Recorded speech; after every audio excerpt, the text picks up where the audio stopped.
Kwaku and Oye vice chairman for a year Menchia North constituency. A year vice chairman for Menchia North constituency. Into Ernest Kwekweje.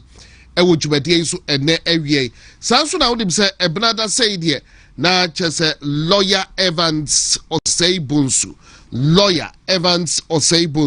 enso enchakra bagina koya na yewura eniema awrom sene ebnada bia ya yeta eye no enti ewie medawase papa ene wadaje na ebre no nti yewura eye nkomodo mu prekwe ene ensem ena ekoso ensem ena ekoso na ene awie ensabro de enye asem ketwa na sinsei no governance ewo oman Ghana mu no Kwaku ye bibia ewo ho question mark kese pa na esi akire governance currently in Ghana Kwaku ye bibia ewo ho na ene saying NPP abayoko aton safre eye nsabchirofo na omo aye ne friend say press conference na eniema pi enomde atudwa ene press conference no titru ne ejina so pa na se ne omo eka ho asem pa no eye pandai rerun and I said your friend by elections no I don't see any NPP for aye sa press conference no ya do ebe rera and komono ejina emu press conference a obo eye debay asem ena omo ede tuja deba asem ena omo ede tuja ya do ebe rera and common ejina emu na NPP for so eye press conference no NPP for eye sa press conference no na eye brashe bidwafie nso no Kwaku ye nsempi ewo ho digina efa pandai by elections and as a rerun of elections yi ho ene brashe bidwafie dom kuma no omo gina so agi atari tuntum ene omo chante patriotic songs na debenti ene Kwaku druha yedo eba bira nkomonum enkomoni gina ene say November 24th bosomia etwemu no ne de toso aduonu 9 ena Tamale High Court asebdi wie watermale jaja otiagwem ede babetuja se warulu na eye NDC fu anase nkofo bi ede kodan court se empo eye pandai akonya no enya dia chese MP oti akonya no so ono ena wawini eye seat no enti obo de kodan eye court se empo court no so no enka ho asem na obo de court no ni akwa bagina ne se ono ni ruling no nensema oka ene se 41 polling station won seven obo de by krana odo no de ade no yankoto abani gina over 122 polling stations ne yanko na yankwankoto aba ne egina ebio ruling na ode by na twetwe so kakra because the ruling utumu say question mark kesiye pa ena na etimachiri na enei yabajibre na empo yatoato adwene ahwe deinti ena ma ruling no ewieye na speaker of parliament ebo bodia editudwa ebra na NDC for ese Matthew Yindam a oye eho brashebdwani omo twena bo so se empo no onfree fie hono esa se the seat no omo declare vacant no speaker no ɛka sɛ daabi saa deɛ no deɛ ontumi ɛnyɛ na ɔno no deɛ neɛ obetumi ayɛ ne sɛ ɔbɛtwɛn 1st December na wahwɛ ɛyɛ nsɛm a ebefiri court aba court bɛn nsɛm da no ɔretwɛn asɛm no ɛbaayɛ no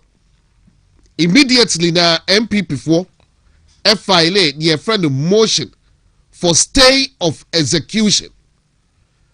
and ɔmo ɛyɛ sɛ ɔmo bɛ file appeal aside that ɔmo file ɛyɛ motion for certiorari ɛno ɔmo de kɔ Supreme Court de bɛhwɛ no enti ɛno na ɛmaa sɛ speaker sɛ daabi ɔmo ntwintwɛn so ansa na yɛnhwɛ yɛ court no ɛbɛka ɛno a ɛna babato odwa sɛ clerk of parliament atwerɛ krataa ɛde akɔ akɔma electoral commission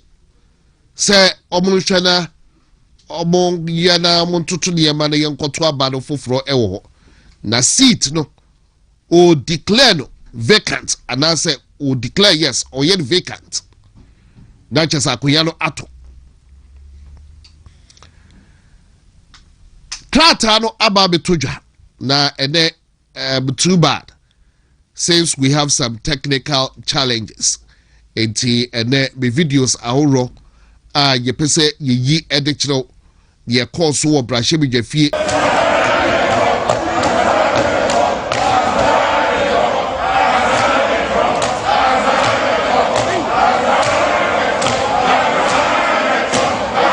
yɛpɛ sɛ wote ɛnwuma a ɛdi akyire but we have a little bit of a difficulty yɛwɔ technical challenge ketewa bi enti sound no deɛ wonte na ɛnɛ patriotic songs ɛna no ɔmo ɛɛto edu baabi a wobɛte ɛyɛ clerk of parliament a friend Jetro no ɔmo sɛ Jetro must go edu baabi ɔmo sɛ no third term for President Mahama no third term for President Mahama ɛyum bi a no ɔmo ɛɛto ɛno no wohwɛ placards a yɛatwerɛtwerɛ so a wobɛhwɛ dark days for democracy in Ghana nsɛm bi a na ɔmo atwerɛ a kyɛ sɛ ɔmo ɛɛka nyinaa no anaasɛ ɔmo to nnwom na ɔmo atwerɛ bi so sɛ sisei no deɛ asɛ sɛ President Mahama kora no o influence ɛyɛ judiciary nyinaa enti ɛnɛ saa patriotic songs other patriotic songs ɛna no ɔmo ɛɛto ɛwɔ hɔ ɛna ɔmo wie ɛna 7 preduasa ɛyɛ clerk of parliament Jetro must go ɔmo ehuro no ɛnɛ no ɔmo ani abere pa but quite unfortunate ɛnɛ me sound no ɛnɛ Frank Ano Dompre ɔsɔre gyina ne nan so ɛbɔ ɔmɔden a ɛkyerɛ n'adwene sɛ saa adeɛ wei sɛ deɛ ɔmo ɛɛbɔ ɔmo yɛn paa na nya adeɛ ɔmo bɛpene so ɛnɛ ɔmo ɛmpene so ɔkyena na deɛ ɔmo ɛyɛ ne nyinaa no enti aseɛ anim enti Frank Ano Dompre ɛnso sɔre gyina ne nan so ebubɔ mu ɛkasa ɛkyerɛ adwene sɛ saa adeɛ wei deɛ ɔmo ɛnam mbra kwan so kora na ɔmo ntena se ama saa adeɛ no ɛnkɔ so enti Frank Ano Dompre mpo ɛkasa wie no ɛna ɔmo hyɛ aseɛ sɛ ɔmo ɛkyante saa songs a bɛsɛ technical challenges nti no audio no ɛmba but uhu video no saa tuntum a ɔmo ɛhyɛ no dede na ɔmo ɛyɛ no na kyɛ sɛ deputy whips no Jerry Ahmed ɛna Habib Idrisu ɔmo se minority montum bu ase afɛ du baabi speaker se adwobrɛw na Jerry Ahmed ne Habib no ɛka kyerɛ ɔmo nkɔfoɔ se o adwobrɛw sisi adeɛ ato kakra ɛyɛ mo ntena se pra no minority no ɔmo ani abre ɛnɛ kyɛ sɛ ɔmo antigyae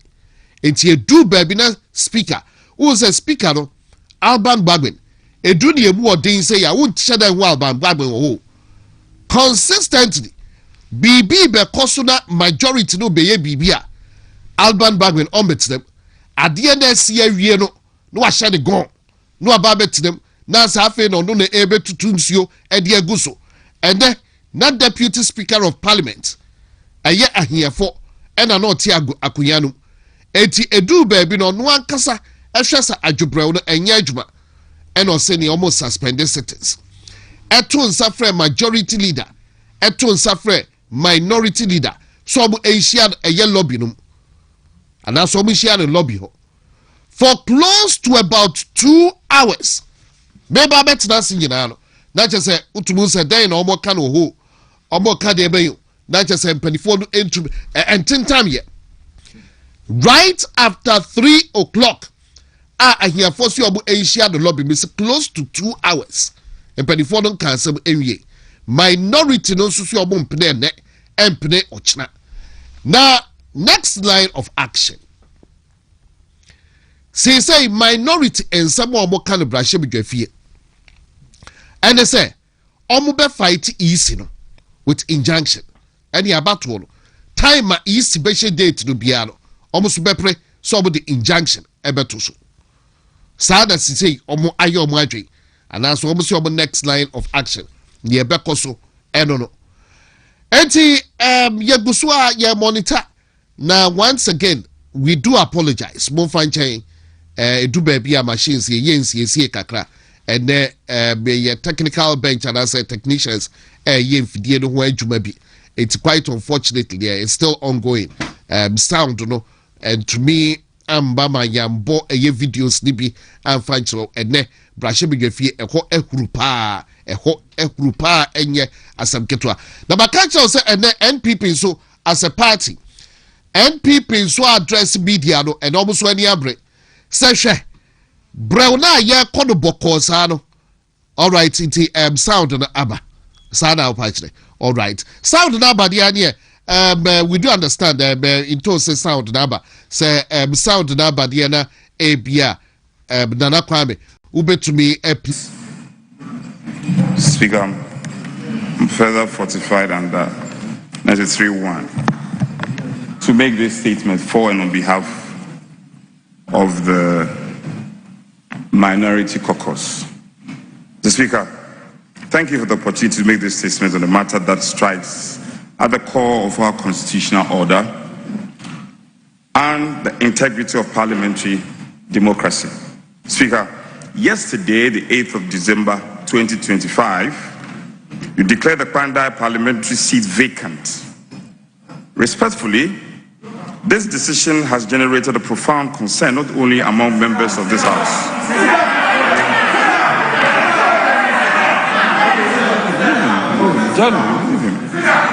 The Speaker, yesterday, 8th December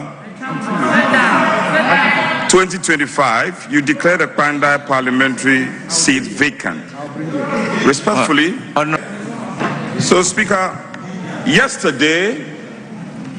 the 8th of December 2025, you declared the Kwandai parliamentary seat vacant. Respectfully, this decision has generated profound concern not only among members of this House, but across the nation because of its apparent inconsistency with the binding procedural rules governing the effects of application for stay of execution. Speaker, it is now threats that where an application for stay of execution is pending for determination, any proceeding for execution of the judgment shall be stayed for the period. The Speaker, this is why the event on 24th November 2025 are so important. On that day, you delivered a ruling in response to an application from the majority chief whip, requesting that the Kwandai seat be declared vacant. Speaker, in your own reasoning, you recorded clearly and publicly relying on these very procedural rules and affirmed this binding nature. This same inconsistency was seen in the Honorable James Kwaku matter during the 8th Parliament, where you strongly maintain that Parliament must not act while a stay of application is pending. Speaker, with respect, the question that naturally arises is, why has the principle changed? What explains the abrupt departure from the binding reasoning you articulated on 24th November 2025? Why does the stay rule apply in one circumstance, but not the other, particularly when the factual and procedural posture is virtually identical? Speaker, Ghanaians are asking, and we in this House must also ask, is this because Honorable Matthew Nyendam is a member of the New Patriotic Party? Mr. Speaker, the law does not discriminate. The law does not bind or stiffen binding on whether an NPP or NDC member stands before it. The impartial and consistent application of procedural rules is the bedrock of the rule of law and the credibility of this House. If Parliament begins to act as though legal rules are optional, binding on some days and dispensable on other days, then we risk sliding into a dangerous culture of political tit for tat, where each majority and minority merely waits for a turn to get even. Speaker, such a path fractures confidence in this institution and threatens the stability of our democratic order. Mr. Speaker, today it may appear expedient for one side. Tomorrow, the rules may reverse. If we abandon principle today, we leave the future Parliament with a trail of inconsistency that invites retaliation, weakens the authority of Speaker's chair, and erodes public trust. Mr. Speaker, we must do better. And this House must do better, and we must act better. Let us commit ourselves to principle leadership, to procedural fidelity, and to the understanding that this House is a guardian, not a manipulator of the law. Legitimacy of Parliament depends on our consistency. The legitimacy of Parliament depends on our consistency, and we can't do otherwise. And consistency depends on our willingness to obey, not our political impulses, but the clear dictates of the law. Speaker, we strongly submit that the letter that was filed to the Electoral Commission. That was a year Frank Ano Dompre and then Sambia or Ditruja or Brashe Bigefi or I don't know. Now wait just a minute or two, yenya feel of a neck chantina and answer a yuma no more to the deda no third term for a year Bahama and it did take a crana of a na hunye na koso ewo brashe bigefie ene die iti ene dom kumano na cheso obani abre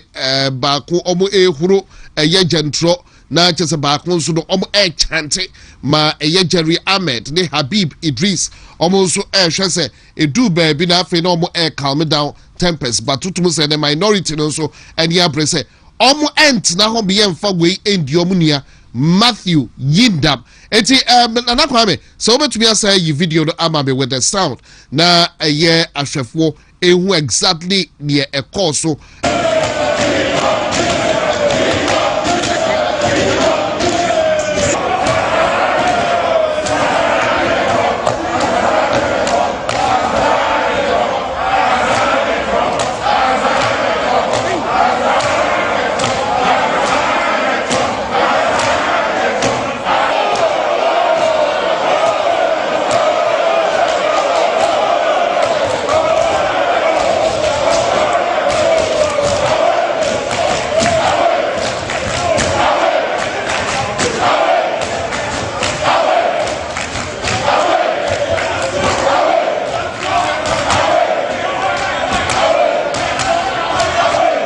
these are excerpts of their and their course ewo brashe bigefi ho na near course I don't know na makachi was a minority na ewo brashe bigefi no omusu omo de omo hwe say easy bekoso na why na adwene say obekọ akoto abana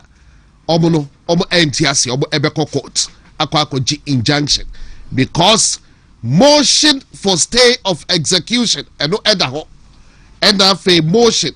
for certiorari and no Supreme Court and a bekeno and also eda ho ntobo no omo emple ma easy enko twaba ewo kwandai and then sana minority no so eka say no de ye de emra and MPP party no a press conference omo say ye de emra na be ye adwuma na baby a President Mahama edi o man Ghana eko no ase o hwe ahye ebufuo kakra nti eno no so omo aye press conference a omo ehwe se empo but okay lawyer et na say lawyer ababedu a lawyer etna sinti ene yebehwe na yebra sansem nyina na another one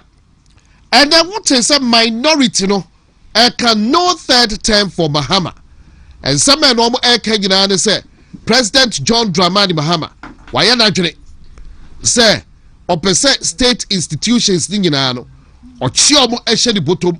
or the Chief Justice there ehye na afe wa boawura eye judiciary num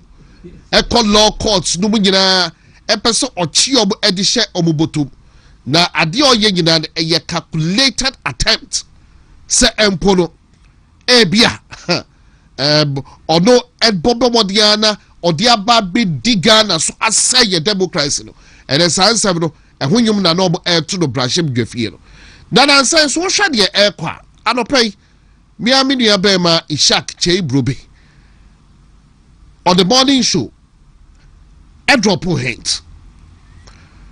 nansan one prophet Roger Ghana for huahua no kakrenti no na ne hotel no wa hu ayi ene o kire am ya aduma sa ade we say ebeto aso a wa hu ade bia wa hu vision next year 2026 parliament beye bibi na chese Mahama third term no omo ahwe na ono no de ohwe free next year no ene be hyase aka ne nsam rai ene ko Ghana web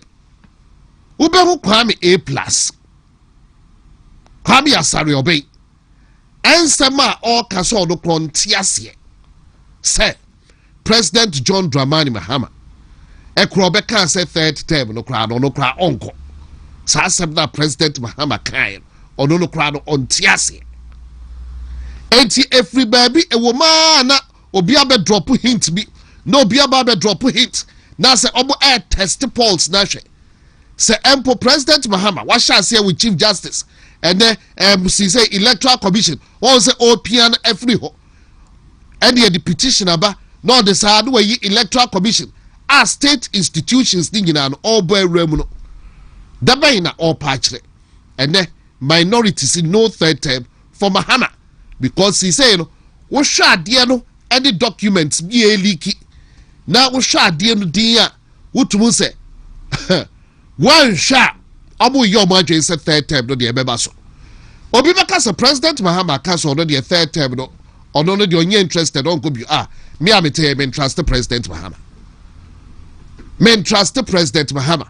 na say de yo beka kire Ghana for say oh ade no kra de chief IGP de no enye ade a empo ono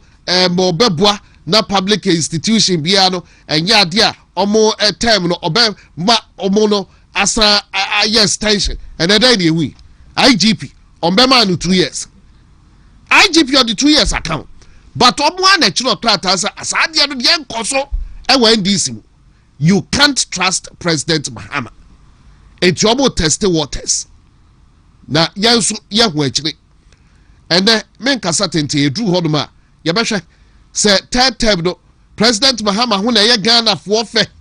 anasa memu oba ye no wabu ni yie enda na memu na ye akono adunti ese ye ma no third term na je so ma ba be kire emu ni ahwe and then ye ka say Bank of Ghana $10 billion every January and omo pump into the forex market. Bank of Ghana $10 billion omo pump into forex market just to say ebia de no dollar to cedi 10 billion and so nurses nam ho yentua omoka yen form adwuma mu mpo 9% and ye the air workers water any ho crowd the benjina no and we kwase omo pump $10 billion into the forex market and but if what na men comedy begin to be uncover match Ernest Kwakwaje makachiro so wagina kunya dada Ernest Kwakwaje eye Menchia North constituency vice chairman ofiadom edne area lawyer Evans Oseibu Tuesday afternoon wagina kunya nso ewa ha ebi edru hodoma na constitution wagina say government WhatsApp platform no so and almost set the agenda no free dia and ye hu akire we've been given a job to do with him say be a third term bid no and so can job ya dear mom say prepare dear bengu no be testing waters because they've been given a job to do. It's President Muhammad you say I'm not interested. It's a baby you catch up sada Ghana for Kadia maybe I might consider. That is a honest, I will have lawyer, I will have penny for me, Mama Kwaba. I probably did. Honest, they be watching. Yeah, no morning, no solo metal cana. Who say all day or Hineba? I'm who nache. I'm so no Hibaswa. You're okay, yeah. Na mention North Boko, I consider credo. And I said, we must all boom or parliament. Aye, Juma, Brant and Juma. Now, my chair were tea for near her phone, my chairman shall offer the share. Yes, my chairman shall know Filamentia, me Nkansah secretary, Anthony Jemfia, me, I mean Chiano. Now, Yenchia Ghana Funina, Nkansah, Omontamu, cool. Yay, minority leaders, a minority in Ghana Parliament. You hope, say, you made your mood, you know, or Montana Homa, Sebe, who be on far, contomo for yet to come with Rayanum, and Yaduma. And NDC plan or more planning, and we'll make sure, say, we'll deal with them. You know, about corner said you're more corner now. Then, a bet chatty for. Na emre no so a yenso ye de ya dwumopo atudwa lawyer me ma kwa ba yeah na traffic ko ai say bro ya no bro ya no boboba me say me order praga ma me mfro na na atwaje enti obeg mu me hu say na o she ba bia na o say fault be enti na wa say me bant me dru na traffic so wo kwan mu yeah. Oh, na mechi a watie for na machi a menu honest so me hu na che ono me ne ba na agro no timi so fa lawyer idea honest aba achi afija kwa bre south adishie nyina yo omo ejoso kanka juma kase kese adishie say me hine ya nana as na lawyer ye bisa no kodi MP ada ya tell you who say politicians uba hoda kew we have just by the way we are also graduate very important anti empacho we wie na me chana na senso ko abibio adwuma ka se kese hene on se Kurura, custodian of the land. No matter on any him and Afratala. On se Dini Mood. A Nkansah Kese. On se a Honaja or therefore a dino and Sunday at Tiana baby atana. And Zinamidenchi and a master and quatintin so the amount. And Tinaki baby and Namno. Yo, Namno. Member lawyer in Shasia, the men stay Shasia with the political lawyer and fat. Ne dear no embetech na yehu because lawyer last time because all by crowd of pandino now can a year more or less near my back could be nubia nanka who say as a minority no but honest remember I know to be a refresher because we say baby Kwaku and then last week Oba had you started on that note pandino and then baby Kwaku minority no they some file for stay of execution and a motion for certiorari it was Supreme Court it will be a child for Nika Krabaina but the NS circles and a baby agent almost clerk of parliament the Sadi and Manomodia court that is what what does it mean? Election a government parliamentary elections now in a way a sui generis a unique on its own just the way see the hono and intina say a man and share and embra dan me read regulation now a government no read regulation 18 they call 27 and 26 of CI, I think 127. Ube huni na ho. Ana mesama uhu the 1992 constitution, and so they were esi kasafa home. But on say me say within 21 days, na say to abanana until once now you're dissatisfied about election, and now you're party to sa election na O2B na now you're a member of Ujinas parliamentary aspirant, and now say member now one sanka. Within 21 days, ubetimi. But information I'm once a pandai de no, odi can file a call or file a no. Na samre within 21 days in so after the Electoral Commission has gazetted SABE or gazetted na or published by on website. Within 21 days from then, ubetimi a challenge parliamentary election results. And I'm saying say parliamentary election results no already article 99 honomo there about clause 1 and 2 na. And so na di kan clearly say ubetimi akọ a high court na high court no say clause 2 naturally say high court no bu ana onte ase a final appellate jurisdiction rest on court of appeal. Na say court of appeal na ubetimi akọ untimi nko supreme court only when na high court na ya de bia etiamra na say we exceeding the powers I de amano because me catch us it borders on jurisdiction and this idea bia unni jurisdiction untimi ntena so court na timi aka bi wo timi versus ama baby into kan timi versus ama baby a court na say court bi o lack jurisdiction bia no na uni to me say wotena asem so untimi ntena so and jurisdiction so very fundamental and at that time no now within 21 days in aswana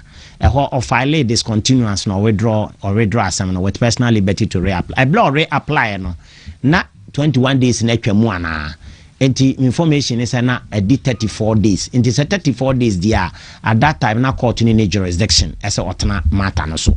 Enti o lack jurisdiction say untimi and at a nature say court ni to me bia utimi evoke the jurisdiction of the court because one court ni to me what the transam no so because ana me can say condition precedent no actually say certain conditions must be fulfilled and sana wetimi aba court. Ebi ni so pese we see Ghana government ebi a police for ayade bi atiawo anasa district assembly bi ayade bi a wani nye ho a also mo notice first 1 month notice say okosama aban no na wa join attorney general and 1 month notice ne ba no anya mu aye bi amfiri aban ho a afi na atimi kosama aban and this notice no wa amfa ankwa na chese condition precedent no went me meet before ansa na woko e basa wa asem le bebo agu court no bebo wasem na gwana lawyer bia or the other side betima challenge na wabo agu enti the point is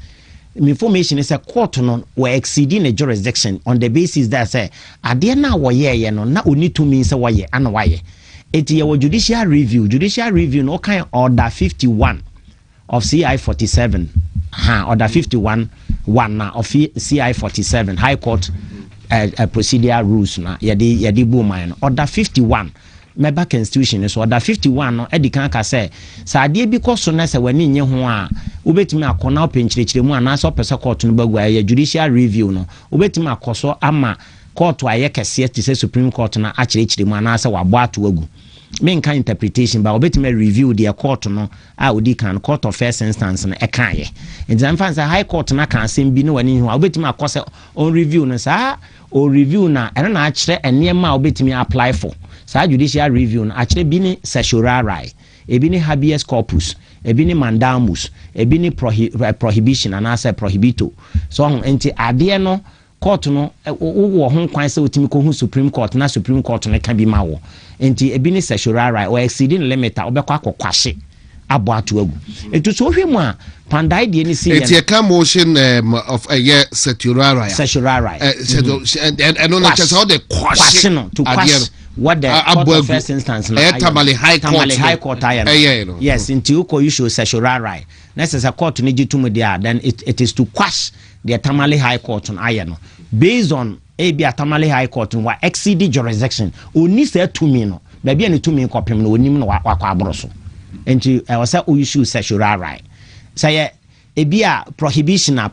is what's our process no eguso no kan asem bia na o ya ade bi na nya eguso koso na na wako prohibit ne say me ma na kwan ma ade we bi opese oba beye etiame but ma court ne ma na kwan mi hu na adwene say court no pese we ya no na abekofo bia prohibition no ama ayama ebi ni mandamus and I say habeas corpus ebia produce the body for body ne bra bia court na hyeda me de obi akohyem ba won tia say officer court ni say 2 minutes o me de nipa no kohyem na institution na chasa wako eno so ya another judicial review but we ni de ya hwehwe bibia na yes sessiorarai which is to quash sa decision ana wako wa file ko sessiorarai itself no enya de a etimi stay ba sa mako supreme court say en quash obi ayi a eno no mfa stay ma ese court ni nyina ba bi ogina no stay of execution because a court bu asem wi a na se officer on ton ho asena o appeal a anase o de court kesiem so monka bi ma wa o ye stay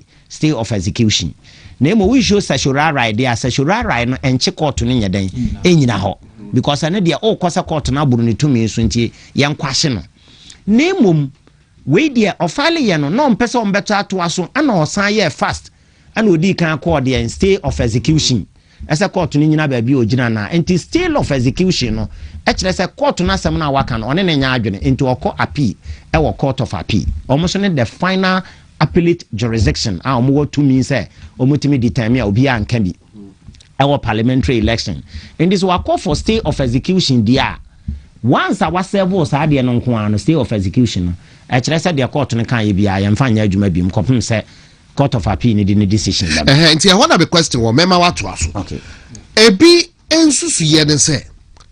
ko file for stay of execution for stay of a year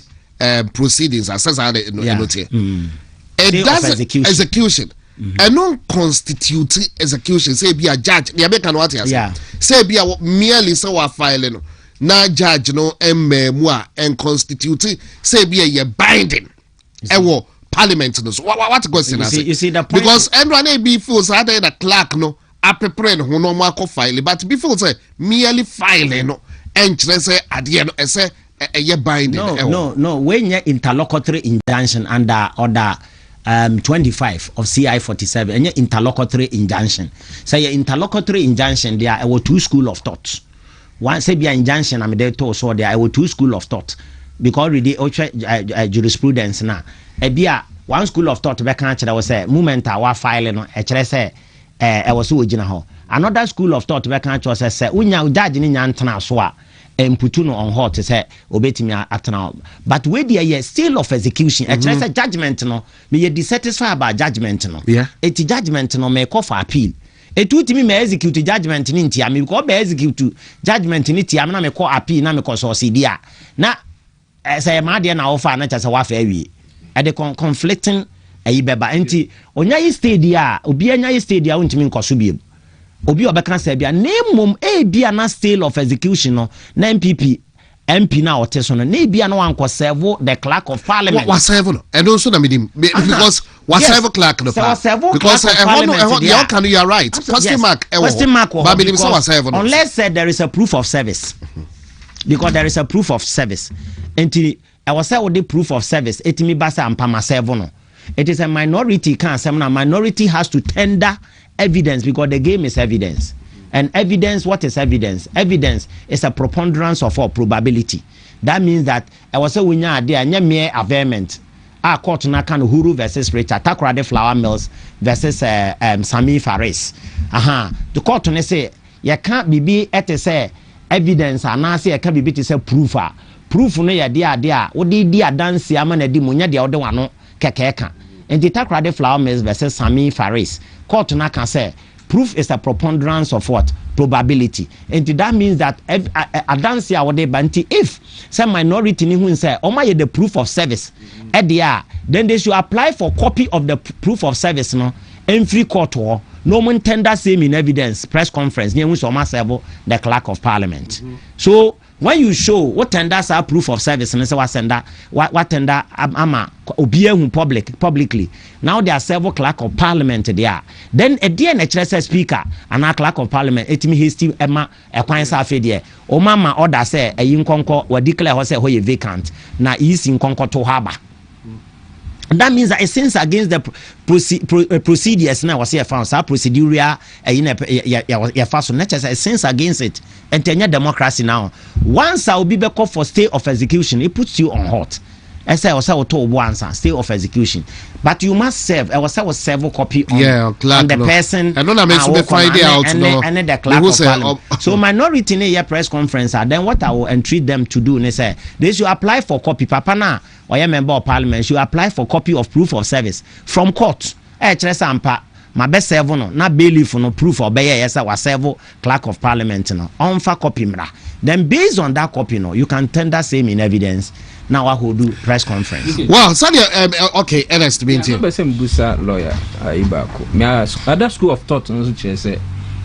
stay of execution has a limit. Is this true? Say, if you go for stay of execution, it is 7 days. Need those things. I mean, if you can educate them. No, you see, if I file stay of execution, na me de a several wa. It does not necessarily mean say me cause stay of execution na me follow me process and yet my appeal. Because I have within my right say adie we way am gina so say enu nti na me dey call for appeal no me di nyina beba even stay no kra makwa no the judge na ekọ nanim no e wo say ogitum say wage atum what I say wanya ntum a obetima be repeat e wo sa court of appeal hobby because ono betimi kra ba ka say we stay no kra menyi ntum what I say but no necessarily does not mean say ufiti prekopa no say wo say a style of execution our limit is certain limit in inti any kwansa me ko beyond well the lawyer the Ernest to so be said I think some artist has school of thought no sa 1 week window no me say bia tabale high court ruling no correct me if I'm wrong but I see our 1 week window bia and no na minimum say bia within that now betumi akwakoye stay of execution after 1 week no I think say I don't know why I won't. That is fine. So the point is, on say me issue I mean reason and say stay of execution no. Say ubusa MP na MP so why stay of execution within it. Within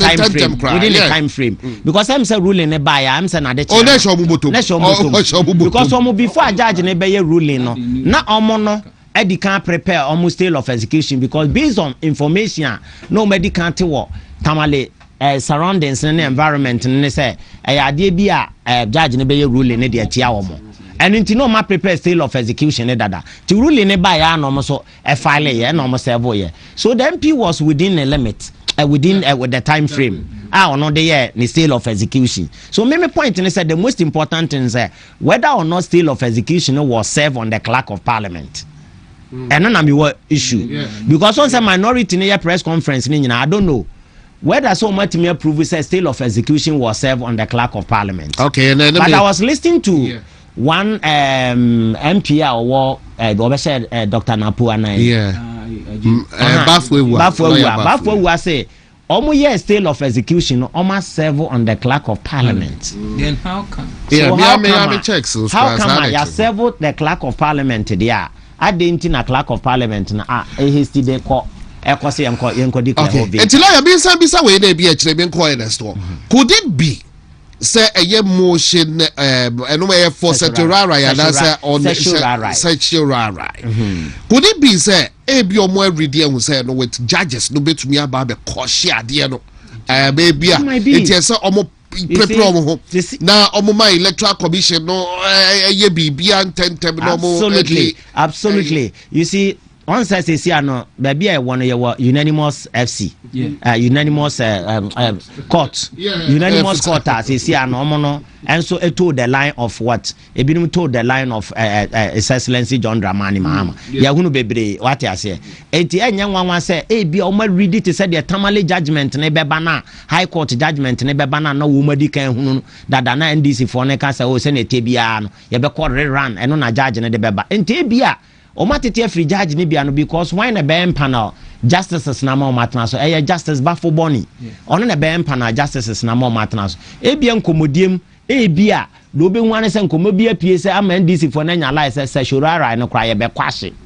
enti ye kwahye se shurara na enti mo betimi ato aso ama yisina but the point is se ye kwahye se shurara na enu putu hot about appeal na why no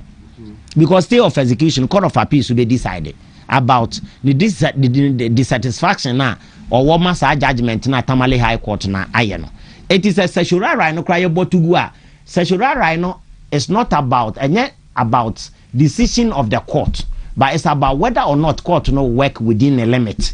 What I say, whether or not the court has jurisdiction over the matter, and the court need the assembly or WONTUMI and would the assembly. It is an only session right now. You question. What I say, and only stay of execution to file 2 processes. One process, you show session right to quash it. Another process, or call on appeal near court of appeal. And no person court of appeal in your day. And Kabi Mano said the judge way kind of why from so bebre want a judgment him. It a bit maba say Supreme Court to crown and granting a statutory request now open some motion or the corner application or the corner. A bit me happen say court of appeal, a bit me say judge and red run or the minor yantiasia.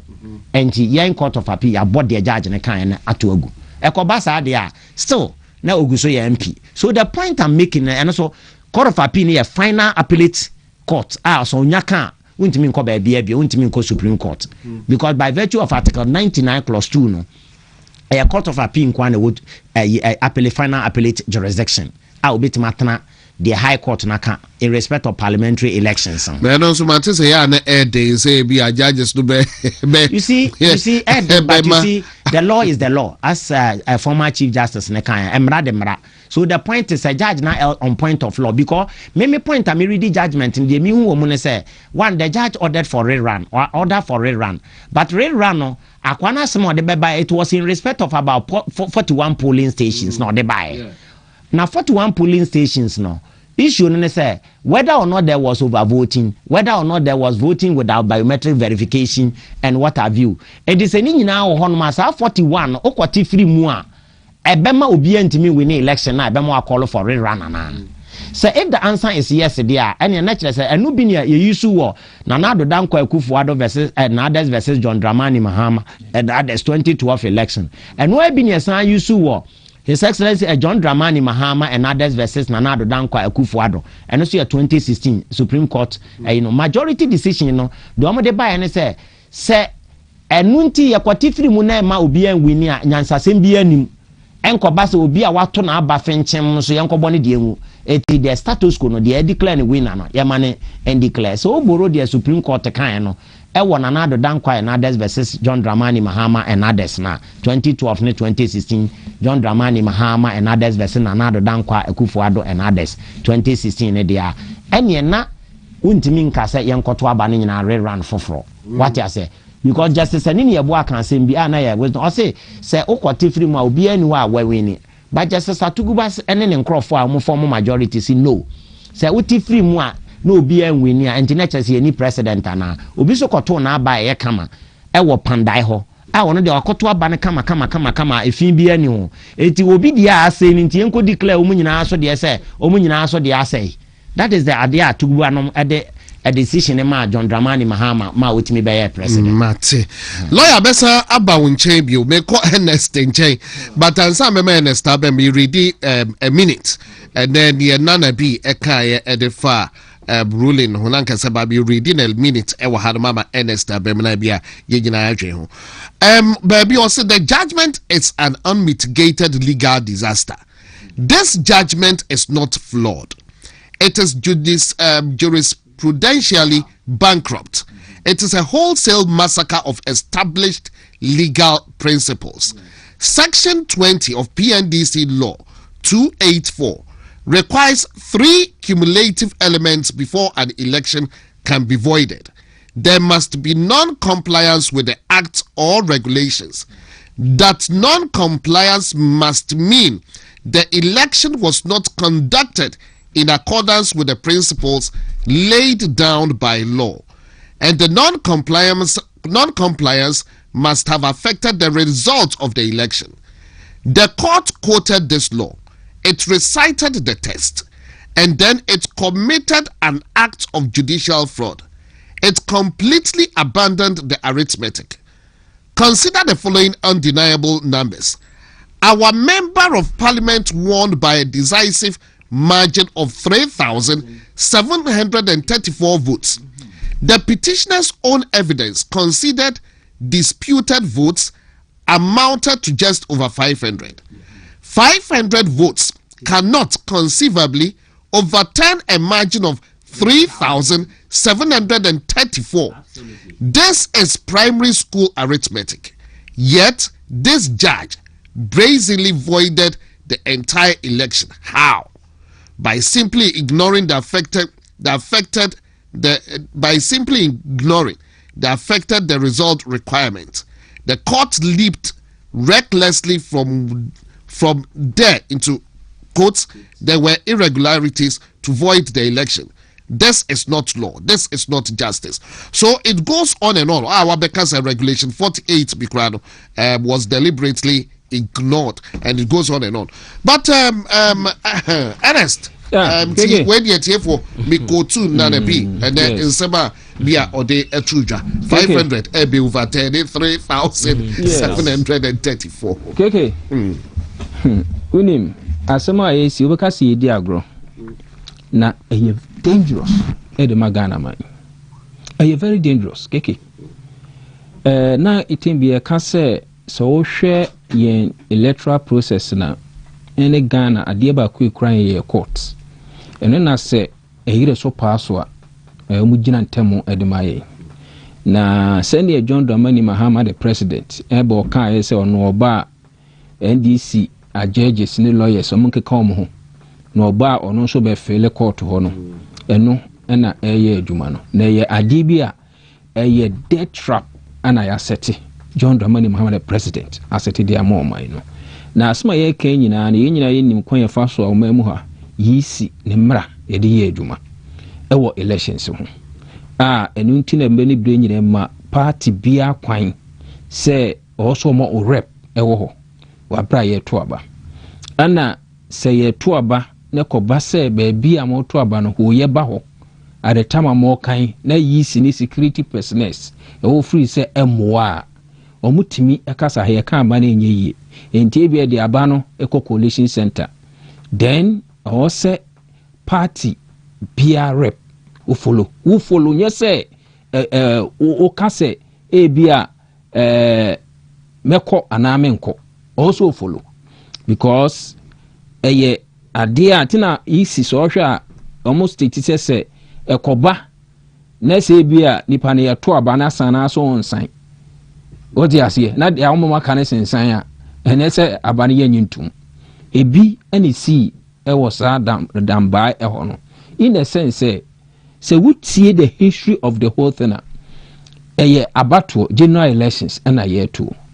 ena akoba say ye kenka mana NDC ni hu so olusu no o ma ne nkrofo ekoye awurikasem ho so tiase it is awurikasem no mo ye no e wo ho no na mana ye hu so mbetimi ato aban no enkenka ye so e wo ho ena koba so mo de kom original office no mkoye counting no enti e ba ye ne send ye party bia o rep enti obian so ma nipa e den e di akire. But NDC nino na se NDC asamanyoku wono no kofa sa nkrofo no bamba ye sa dede be ye ebe scatter eniema wo ho na wo mo kro no wa ani akira anko eno o say na woni ho and for that matter one nyintum keke that is the basis and semi nyina ni ewu ewo abrom kenka ama no the owini MP ni owini over 3,000 the guso nkuano edo so sene nia the polling station NDC parliamentary candidate no e file or court no e kan nyebo e 500 no we 3,000 something talk about 30 something thousand e na say 3,734 e do yam say yeguso kura no yeguso no egu MPP ni de no so no wo de koka wo de ma ye friend say kura o enko ba bia so na zini die na we kire yen MPP fo de be eka say ya na ye hypocrite sometimes that's the term I will use ye ba tumi ye ba ebenya tumi Ghana for to aba ma yen ena ye nya tumi ne ye kire Ghana for say your classmates your nanfofo your business partners ye no more parliament for that matter ne mebu ono no mo aye kura na ye nkata o mo achi so ti ase ene NDC for na kire MPP for say e kwan ye di tumi eye adwuma enu bi ene ne e koso no enu bi ena ekoso no na me de me ka ne maka biem se ye besre Ghana mpanifo ahemfo wom asofo se eniema ekoso no ehuma Ghana mama nyoma dwi se ye MPP na enya ye Ghana na enya because enche ache kura no emfie miensa ye besa beto aba ye beto aba na sa esana NDC etwa to ho no say yanhwe yi akeke very dangerous very dangerous very say yanhwe yi akeke eniema ekoso no sebe yesi kwase adua ntuaso mpire no kwase adua ntuaso mpire no enti se ene omu free NDC na wo so ana NDC ahori enipa eye NDC judges ana ne NDC wo friend is saying fielder eye free ana ne omu play wo so a 2 minutes sa na wonim Ghana fo o metumi ahwe odin se ye na emera no so a no ma kire bibi eti nie ekoso no mo hwe ni ye NDC fufi so mo wie because Ghana fo ama wo mo tumi a eso bro so e parliament e di don pe bi o betimi aye ye di enso mo brebre ye enso mo se ho mu wo mo fa ye nko na se bi awia ye no saa na enso so be dai e be ye because se dey wetimi koso na se judge ni timi ema eniema o mu yusu tumi o mu yusu se upon se MPP namra kwan so fairness ediama omunua na mo so mo se mudi tumi ena eye adwuma no se dey wetimi koso o Ghana be ma ne etena so hwe e ma ne koso a de dache besie mo obi anka hwe sisi abeka say ena bi hu se ECOWAS declare state of emergency West Africa. Yes, following a series of coup and attempted mutinies. It's here, a year ECOWAS Commission President Umar Toure, the 55th Mediation and Security Council meeting. Yeah,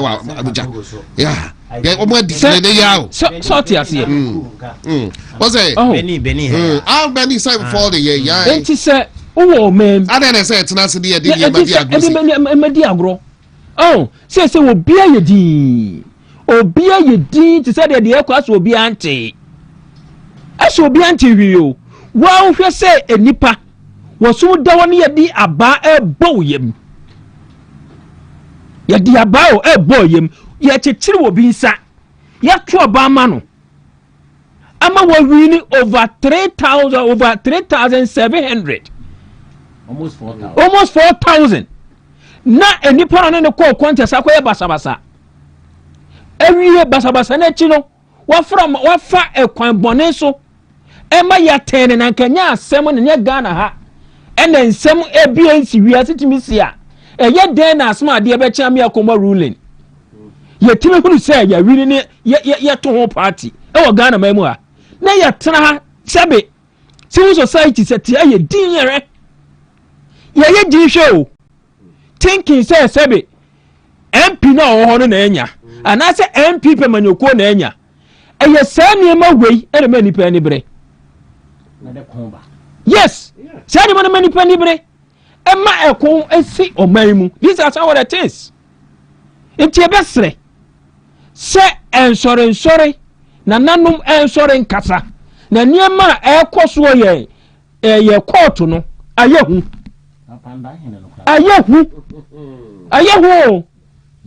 Sadi obia ye di. Osi keke misroma ye ma o. The government was a platform years agenda home. You understand? Why should we entertain this? Say anyway, say na lawyer ken. Enipa no after the procedure no so. Me na me de masem bae. Me de masem bae me say 45 constituencies and I said 45 police stations. 41. And I'm free some one sem wo ho. Anoka nipa 500. Okay, nya bo nipa 500. Nipa no they were leading here no. Wonya over 700 abro number so. 37 3,700. Abro nipa no so. so ka se da 41 no wodi ni nyina akora mandis ni na sila no enipa ni wini na se okoka se wo na wo ye lawyer wo na wo ye judge ana office se wani wo hwehwe position bi na se wo ye me de bibia beda wase enu ntini ne metwam o entini yansan koto abani nyina wo ewo kwansuansi ni mu a sebe ye de wedi wa ebeya wo de enti se masade wei eye twa kan da ye ho a ene ye nkan huru se Ghana ha the next elections sana beba because se kobona so wulusu a koye katakata wo skata yeyi yesi de ko ba bia kokan ya menko ado de day so wa nko no wa ban wini a wutu de court emi esan edide tumi ni mawo ye twa sabone edi ato oman na ye srampani fo se eniema ekoso no wo mun starting kasa wo mun to abayifo na se de bia ye ka no ye sese na ntwie ni dua na anko ne na anka wono ankasa ne to a okonfo a wo him eni na nsa wo nsem that is it okonfo wo him pedua no eni na nsa e wo ne nsem enti niema ekoso de besere wo mo ye besere se anya bia no se nye sebe abo ne baye ene ye NDC fo a de nka Ghana fo ya ma mu nka de ba biem e de ba biem a chese parliament ye chemu miensa ye chemu miensa no mu kromu ma ye chemu na mu kromu akomiensa ye chemu na mu kromu akomiensa e de ba biem na mope e de ba de na mu hia tumi ne de aye sebe kete wisi na ka MPP fo nsem no no so pese mo di tumi mu kura edeje no ana be mati ba bo ma ni ye se seat ba ko pe no ana be ma sebe ahohiahia ene wo haw na mani huna Ghana fo kom no enne mabu na wo Ghana ha enya aduma nye no ene ne betime mo wa ye ye musa ye ho anya bia na ye kan meburu egufie o omunya aduma nye ebi mo ye aduma ntimi ntu omoka se ba elections na mse ye koyesa elections ya how much go to cost us ye musa akoya ye je egu ho ewo memu ha se keke mi busa o Ghana ha any contractors na Ghana no ma to appetit so mo wai in Ashanti region mo wai so ti ase enti e besre wo mo say wo mo make sure say emra no ye adwuma memma MPP enti ase na enti ase china we shouldn't allow emma sa de we nkoso si emma ne koso a the next person will follow. Yes, emma ne koso a the next MP will follow. Eye fidie no ma hyehe so eno na bi ka omo hu ablekuma ehwe de ablekuma die no ena baby a ekoye NS kumi da bi NS kumi ana mo wie se onim de omo pe omo wie pandaya de omo sa hwe ye Kenel Damoa Kenel Damoa ehwo nyina no Kenel Damoa seat ne ye ba ko pe ehwo no ma ya wadwene se omo beje sa seat na sa afiri ye nsem MPP nsem da me point bi ni se we are the senior busa ye what dey ba ma me in me ma NS wie na online na enti what dey land na me mra lawyer enti no se na me ka no me di ba no sie no ye besere se ekwan bia so wo se MPP fa so na ye make sure se emra no aye adwuma to the latter se ko ba say yes emra ne say upon the yakanyinai enkoso ni enkoya elections na ye nsuro ye beko ye gidi se koba see you go through all the processes na mra ne say the judge na kana no na te a fine so ti ase fine na ye asem da ho ade ama obia so ti ase ti so nso nya tumi a na so du tumi no aye do betimi aye se de bia je lawyer mo ka se court no case obi a amafo ayato ho similar nature na mo didi asem e diduru ho na wutwa to ho a yesu duru ho a ye befa yesu de ye adwuma no mo so kokko turu wo court ni a started e pam ye ho ni yɛhwɛ sɛ parliament ebetumi ayɛ yi a nti yɛbɛsrɛ paa sɛ mpanimfoɔ ɛne ɔmo nkasa na kwan a judges ne de yɛnam soɔ no anyɛ saa asɛm si Ghana ha yɛnyɛ baabi amfamfo keke mate papa beda sɛ Ernest Kwaku agyi ɛne ɛna wote yɛ no na Nana Kwame mesro video bi abedi nche we dia mesro Nana Kwame ya no abobodi dia to so ababe I think say later on Alban Bagbin ebepie bu ewo chamber ho no ba ya minority de dia obonsa pempem ye buei table no ne ho kro ne ba so no me pesa gi ehwe Alban Bagbin adim ogina ho no wa ye na adim say na me say na we na kra wu bi da last year da ne wa ye say the Alban Bagbin efi na di egina ho say eh na de be ade na muye ase ohu bi da kra no wini wi ase and so last year mo na bo kira ye yo and yeah minority ya baba ya majority na ho you did worse things e wo brashe bijafie enti Alban Bagbin sa look no de e fan ko kira brashe bijafie te say de minority no de obo ye no hu bi da e wo parliamentary practice mu enti Nana Kwame wo de e kire ye video no ho adwuma na wo de fato wo no ma etiefuo hwe ekwan a edei ode hwe eye minority no edira eye chamber ho but ye ko ye de lawyer na wo come bi kakra na mentia me nua Ernest busa question bi say stay no ade na ohia CI 19 Court of Appeal rules na CI 19 na CI 19 stay no so odi kan the judgment ba within 7 days no automatic stay okay court to be able asema within 7 days CR 19 no actually say within 7 days automatic stay we say we stay ana applicant na why aggrieved na or kwa appeal no or within 14 days I'll be asset in the right into within 14 days no but say or kwa appeal na appeal itself na nkasa or no it does not amount to stay me pa choti ayo say me say ya buati amintimani anye ho me kwa appeal appeal itself no enkyere say e will say stay but also we motion adequate apply for stay no enti motion for stay of execution enti moment abeye sa motion na kono the judgment ni nya ba pe within 7 days na automatic stay that is CI 19 de eka no now within 14 days na was with me file motion adeko what I say na the motion na ko akoto court na nim say court awubu ama me nti ase na weni nti fato hansa na stay before hansa na menko court of appeal it is also the corner court ni refuse a obetima refuse or refuse a you can repeat the application obetima say be repeat application wo court of appeal ho omuni gitumu wi ana de abrewe no high court be say ampa court of appeal na jematum enti na me ba but the menua e kan meka bi kire ne say ade we a judge na ye no de nti a me pesa MPP for sorry but momun engina cases of similar nature start decisions no nka say ya bu anti daachi bi we say ya no mubu ano because Supreme Court no was an obetime depart from ruling na waka ne ade echi no de fofra asaba okay it me fan say Supreme Court ekra no e kan asem bi ne ana Court of Appeal na kan say yen ko rerun ade bechi Court of Appeal na betima san atena say yen ye kan na no say ya san change mara na de ko say eti was MPP for sorry ne na omo ye lawful demonstration 24/7 so omo yo madwe so ombeji seat because omo ji say seat we a enye no nkwa na omo pe omo san ba kan da mo seat no e wo bono e wo ye fra ho sen bono de en da mo seat no kwa bono baby bono that is the only seat MPP wo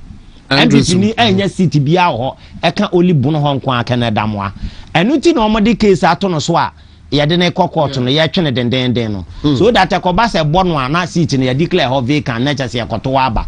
that would be the next target a omesan kwa kwaje say seat no but me hu the NDC de seat bebrebe ne pese wode ye ama ma adwena ba tete mo na omo pese omo kono so but where the constitution is clear keke over article 66 clause 1 and 2 ubie 66 article 66 clause 1 and 2 you know how you article 66 clause 1 and 2 okay anyway what you call it article 66 clause 1 and 2 no I can't want them clearly as a president clause 1 I catch as a president biano ya my term of what one term a year 4 years over clause 2 na ɔse so oko 2 term enti term of office no ɔse ya 1 term no mini 4 years enti uba clause 2 na beka cho say so oko 2 term what does 2 term mean underlying word that we use here sha enti 2 term no kire say ɔse you cannot untimi you shall not what seek untimi seek 2 term more than 2 term it is oko 1 term na 4 years na 2 term 8 years untimi nsan ko biem. And the provision is very clear. It is just unless when the majority seat to a parliament to test. Now we are because at me call referendum, not referendum no. Don't na ja to me say call referendum, not referendum no. Ya to yes or no. Now when you say better that Ghana for me catch say because we entrench provision. A provision anya parliament na bit ma kwa amend no. Yes a referendum. But when you say omo de edru say ya call referendum. Yes, sa na bi I buga article 66 clause 2 no. Kwai on befa so atete agu mu de ebedru on NDC for beka cho so ma wini because obia wa ha na ase edu nkati ade nsa esa ni kom say ya so omutwa NDC MPP 40 ampa nwatwa omuti eti even wager MP se nya nyame na ban na guy na ni edin de ose Rollins no enya na ni na edin na odigi ni sita anka wager nkom kan so mo efa kwan bi so je free ni nsam eti wo say a plan work a diabolic idea so mo ato mo boss mo feel so mo capture more or less judiciary no balance to use their words balance the judiciary no enti say omo feel say omo ewo hodoma omo balance judiciary ni kwa balance dia na yepe judiciary na tilted towards omo lie exactly yes tilted towards omo lie it is the only thing na ombetima ya ne say kobasa yes or no ni atiagum ye be we say yes a winning no your article no article 66 article 66 plus 1 and 2 66 article 66 of the 1982 constitution a person elected as president subject to clause 3 of this article hold office for a term of 4 years beginning from the date on which he is sworn in as president. At the term of office, no say then 4 years. Yes, 4 years. One term of office then 4 years. Yanko clause 2 no. Okay. A person shall not be elected to hold office as president of Ghana for more than 2 terms. So 1 term here 4 years there. 2 term the next term no ebeba be dey 8 years. And the underlying word here shall the person shall not hold office for more than 2 terms. We are clear. Ambiguity be any no aka say me piani pa ko Supreme Court say omucha say Supreme Court and then judge bia ye na adwene say Supreme Court obe change sa may say read the a person elected as president subject to clause 3 of this article hold office for a term of 4 years. Yes. Beginning from the date on which he is sworn in as president. Yes. So 4 years no, or say 1 term. It is all more than 4 years a be 2 terms. And the 2 term no, 8 years. The watch say 1 term be 4 years. And a clause 2 na be can say untimi hold office for more than 2 terms. That means that 2 terms mean 8 years. And the President Mahama would do 4 years first. And wasan be di another 4 years and 8 years enti article 66 clause 2 no e man kwan we ye clear we hear interpretation we hear say we evoke the original jurisdiction of the Supreme Court under article 130 of the 1992 Constitution of the Republic of Ghana before ansan watimi ates asem we ase asem we Supreme Court judge bia obeka se we okocheche mu fufuro bia na ne Supreme Court judge na diabolic ade bia adwenbone and Supreme Court judge or what government was our platforms na even ya appointed Justice Denis Ajay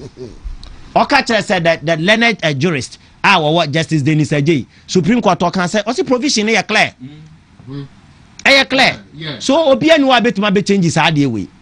na mom ade a omusiki person omo ye ne say yenya majority wa parliament dia ene yempe mo okra nka ho no mu de Ghana for mu constituency ho on at plan NDC fa say yaje Canada mo ade be kan wo yaje ha ene ne wo majority nti obi akọ ni polling station a onko anane constituency a onko convince constituency na wo ho no on de wo mo na yemfa yes or no emfa mra na ye yes or no referendum ne ba omu nyina nyintum ne apulu omu sika kakra na kyese yakotete yes na ka se President Mahama obetima san kwa another term eba sa dia eye referendum na aba nti Supreme Court judge ni ano nti Ghana for your referendum na dom na Nkansah so aja tum se onko another term biem enti eba sa dia that provision will be amended. Lawyer Beda say yeah to adwumade no so a yeah lawyer can we no we there in person na me chim ede NPP so yeah press conference make government WhatsApp platform and nana be press conference or yeah you know NPP calling for parliamentary probe and they are call a government WhatsApp platform emu omo calling for a parliamentary probe say government WhatsApp platform no omo enhwe no nyemu nhwehwemu yi because platform ayesi OSP was so platform ayesi auditor general was so platform ayesi charge was so nempo Supreme Court judge be a what government WhatsApp platform no so and nana be so omo call for a parliamentary probe but wait a minute lawyer what does it mean say be a judge be a what platform because me and rather make us say judges all need social life. Yeah. So what would it mean? Say be ever say judge platform. Also professional governed by code of ethics. LI. Into LI naturally as a judge the obetimi aye as a lawyer the obetimi aye. Enti say bia ote a lawyer so do ho kobo criminal offenses mu na ade bia obi a criminal na ne ko deal ni ade a ni nyina etia emra. Sabina any kwan say o join association and answer ibia ubetimanya interest be or baby because we are judge out the judgment they are also governed by sa judges now association group no, you have to be very careful because judges now kasa so akra no judges no sa wo code of ethics a wo kwa so yi LI 2124 na eno e govern lawyers nyina na judges no omo sa wo akra actor omo so judges na kasa so e govern omo. It is also join the government platform near the Adena was Subia. Naturally, say clearly, we be told the line of a beer incubancy no na government or teso. It is my unprofessional. And no crowd licenses no can be revoked. I bet major licenses every Wednesday. It is how your judge didn't join the government platform. It is almost a sins against the LI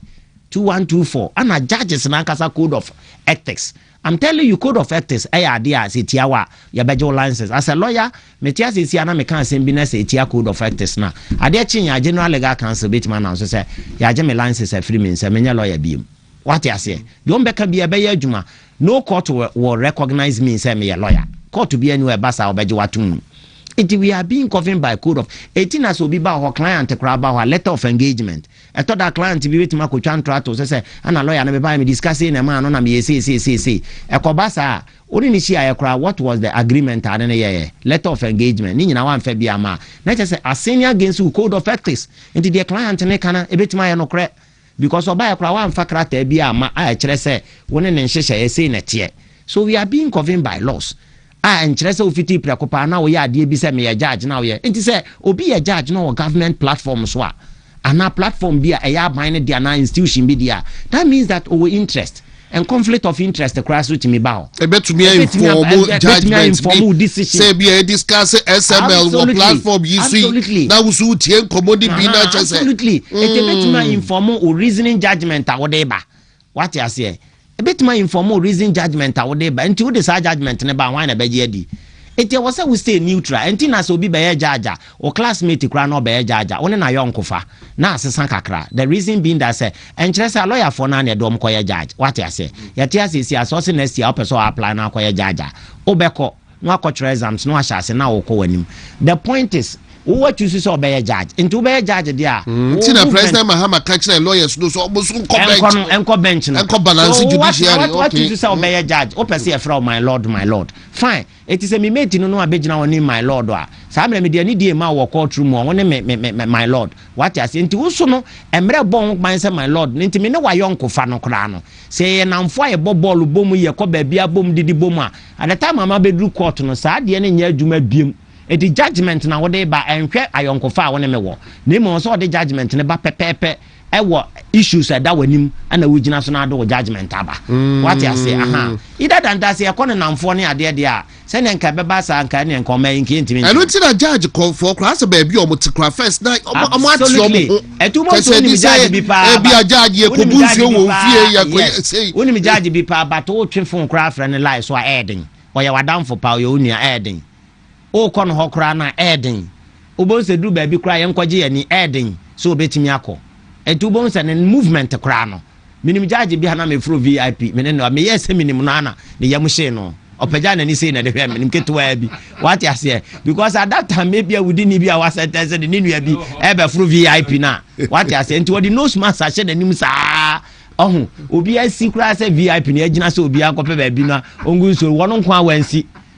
they say our high court our baby what you say wansi because me do ye no onim say obefro bass ne kra ye be hwehwe mu nyina ehwe be pay ni city man no na otare baby sa na odi nose mask akata na ni ano na odi team what you say because do a movement na I restricted kakra now we the buzzer platform who was obi who say supreme court judge cry na oti anye na akwa left baby judgment bi a make o send akomo obi na mistakenly ekoto sa platform ono ma next obi wo so a say wa wagu ho ani ma ase we na aka ma sembi romance of bi a o send a pornographic movie edi akwa hino na mistakenly a better platform bi so a better platform no so ye is say na obey fast say oh me dey kwa akochira de wo asori na we dey nka asori na nka me dey kwa church o ma de say de on be hunu no o si ye mo fa nchemi o mfom so ana ba beda o ka we obi en obeje adi o na say ye fada o de o mpa adi na ye de na pono ni ade de o be say de ade ana so okay onyina ho a me asofo omo yuju polo uroma asofo omo yuju polo o ponyina ho a lawyer na dey so obi here wo boroma is it Roma asofo but enya no kre Roma asofo bia but be na say lawyer ever so say bonsu hey supreme court judge or the year was up like government was up but Ernest member on chain what picks bears a TUC several a 3-term bid for President Mohammed A+ then and no to be government was a platform na the be say yempe parliamentary probe na yehwehwem na echichens medase na unim jeje fo asemi na meka bi say I say enunti na omo special conditions of service ono no you make sure say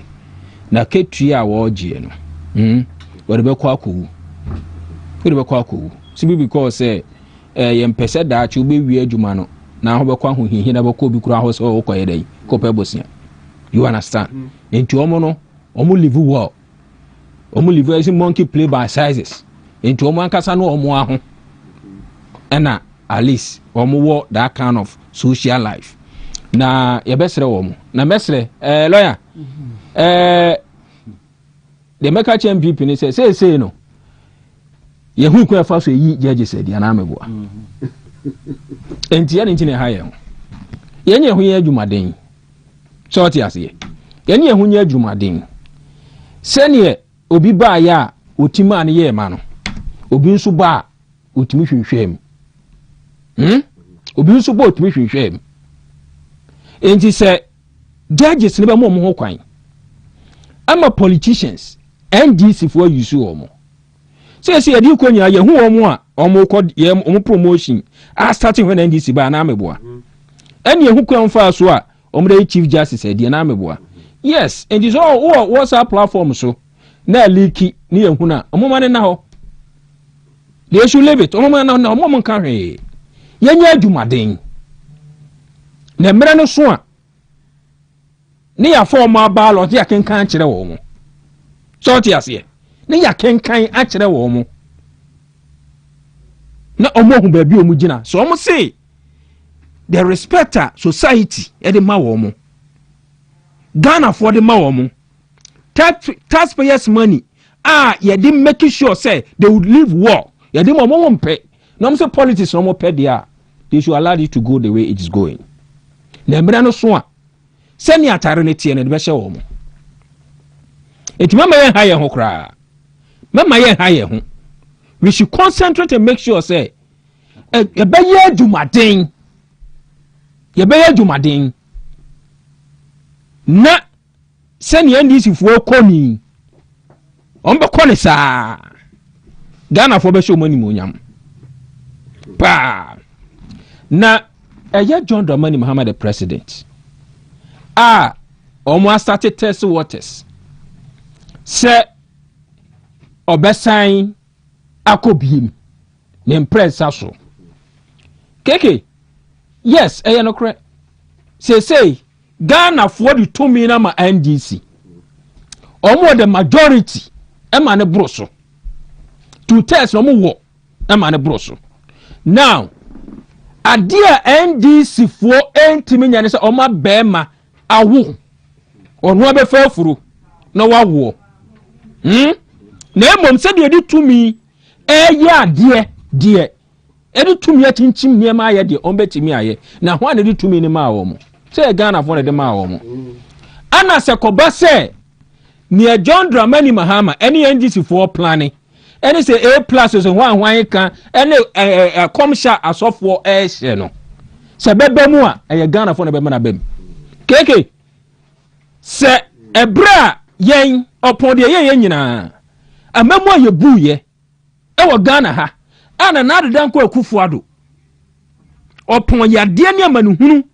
disaster ato wiase nyinaa no wɔgyina na namɔ so anka sɛ fresh HS am de bɛ mi twam project ahodo a meyɛ mi gyae other social interventions am de ma Ghana foɔ no mi gyae na mo watoa so ahohiahiam ahokyerem ɛdi etimi abɔ Ghana foɔ ho ban ama sɛbe yadeɛ bɛtɔ wiase no wasevu yɛn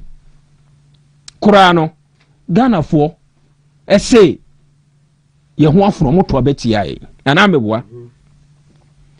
enti sɛ ɛkɔba si etimi ama NDC tumi anche sɛ na sɛ impokɔba sɛ wɔn se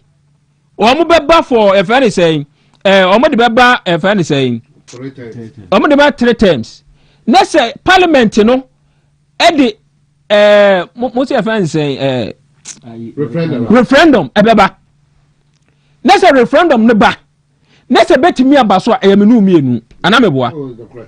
sɛ menu mienu enti no na ɔ sɛ yɛn MPP sɛ de mmra ne yɛde yɛfɛ ne sɛ even adeɛ ne yɛde ba na nya de bɔne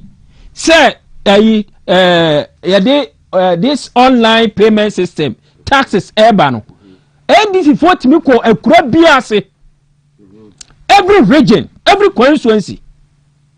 eko gyina hɔ eko kansa bɔne de fa ho magara for sorry tiaye e de to abadi tiaye ana meboa eno nti no me saa asɛm no ha me na ha me kyena o betimi ayuso mo numbers de aba na me de me trust Ghanaians sɛ bara Ghana for nyintum no mo fu sɛ John Dramani Mahama wo mo empene de o mayama no ɛyɛ won fancy hɔ na sɛ Ghana for timi ka sɛ John Dramani Mahama na ho ɔfɛ na mamu opa ahotɔ de abre Ghana for eni ntron kɔ ne tetem na Ghana for de mana ye mane meto so ana meboa because ye timi ama na adodan kɔ Akufo-Addo ama Dr. Mahamadu Bawumia antoa so opon adwuma abawe MPP ababa yeye ene bua Ghana for what you say next year timi to abati MPP a de be na be kyerɛ sɛ referendum ba Ghana for ebe ka kyerɛ sɛ yes ye the minority amamo ye the majority amamo ya mamo more powers and for that matter mon sanfa John Dramani Mahama e me hye ye kon sɛ ba na Ghana for say ene no mo pa hallelujah what you say omo pe kroma no nko life omo anya so tunfo of which it can never happen na ye ntoaba because John Dramani Mahama na mamuo eye bro so eye Ghana for fe eye Ghana for akono enti e mane nkosa enti keke we nya de o se ha ye ho we enya de a o se ha ye ho na me nya sure say per the constitution na lawyer ekinka ne ho ano enti me mfa amanfo be so ho daye but omuntimi nya kokoduro emfama because some the bar Ghana for betre omo say sebe ya adwene enai anya say NDC focus school wie no omo to school dan mu no obi enwura classroom obiem say no one omo person obo manage na single digit inflation na kete eye niema bia pompis aguma document bia epi asefua FM okay government blows 79.2 million on by-election and other expenses. Me who sad documents? Indeed, sad documents. Yes, and if indeed, true. I'm making a conditional statement. If indeed, say document, how much is because I can't verify election red run. Say no crepa dia. Ene akwatia ne ade ne we no mhwe 39 billion if indeed we can't authenticate a document for now authenticate nim say ya nokra na anya nokra na just a by election bia mo fa de nyeska eti ye ko by election no mo de nyeska mo ene na obi busa mo say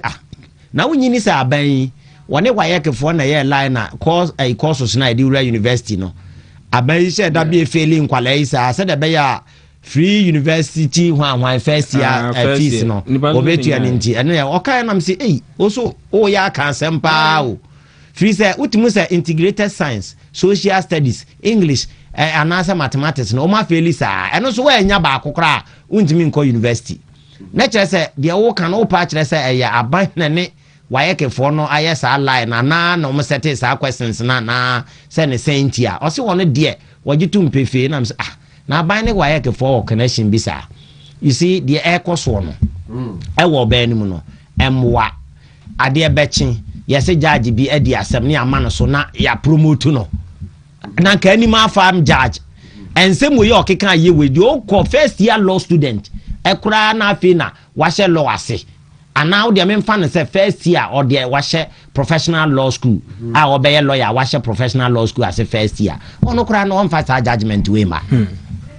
ono kura on fast judgment we ma what you say ade achinya ya mani pa no so straight up ya de ko high court ade na happy na me feel say his excellency John Dramani Mahama o say obery set no ade bianka o say office anko ye wananado pension no ono reset na kwa waye de pepe say de Ghana fo ani baje ene nka meka say constitution no yenyi sa article 66 ne kwa amane nko biem na yentwam but we de wa be reset and one man aye imbalance ade na tilted towards our side. What is happening in this country? Kiki anoding na me de manu sie na me de achia Haja last killer because Haja last killer there John Dramani Mahama ye nyina no enso da ni ba ko da uhuma me na Haja last killer ote won no so hwe keka wontimi ntana Haja last killer it is a man kwa on the last killer obetimi ama Mahama ko position na se Haja last killer ko hu se ni ebu o man near the force ni ade na wo be change constitution na ma me tisi abontana obeche soja ni awokotu aban agu but beda se papa lawyer Evans Osei Bonsu na news aba kire sa de be ka kire no na kwa menti wanyi video yi amame na bagben ebe mu no de aba ne se minority na ye deda ma bagben a suspended sitting no omo aye dede mu dede se ade no de enko